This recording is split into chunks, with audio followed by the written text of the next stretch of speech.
Good morning, Panthers, and welcome to the WPNN. My name is Sophia. And my name is Christian, and it's a great day to be a Panther. Panthers, the first FBLA, Future Business Leaders of America, will be held today in room 5106 right after school. Again, that meeting is today in room 5106 right after school. Homecoming is just around the corner, and it's time to nominate candidates for the Homecoming Court of 2023. Seniors, to be a nominee for Homecoming King or Queen, you must be nominated by a club, team, or organization on campus, and each group can only nominate one person each for King and Queen. Please check in with your sponsor or coach if you're interested for running for Homecoming King or Queen. Freshmen, sophomores, and juniors can self-nominate for Homecoming, Countess, Duke Duchess, and Prince Princess.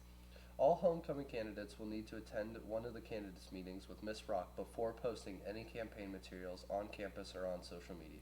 The candidates meeting will be held tomorrow, Thursday, September 7th, after school at 3:35 p.m. or Friday, September 8th, during the last 10 minutes of your assigned lunch. Candidates meetings will be held in the chorus room, room 2121.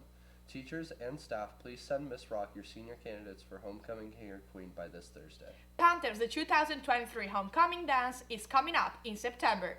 This year's dance, A Night in Wonderland, will be held on Saturday, September 23rd from 6 to 10 p.m. at Heritage. The cost is $25 and tickets will be sold on campus September 13th to 22nd. To bring a guest to homecoming that is not a Heritage High student, you must complete a guest approval form before purchasing your tickets. Please note, no tickets will be sold at the door and this event will probably sell out, so be sure to get your tickets early. Seniors, are you interested in painting a parking spot? You must have already purchased your parking spot and received your parking pass. If you're interested, you must pick up and return a permission form from the guidance office. Seniors, when painting your spot, you must bring your own paint and painting supplies. The cost is $20 cash to paint. The date to paint is Saturday, September 9th from 9 a.m. to 2 p.m. This afternoon, our volleyball team travels to West Shore. Volleyball freshmen play at 5:15, JV plays at 6:15, and varsity plays at 7:15. Remember, Panthers are respectful, responsible, and prepared. Go Big Blue!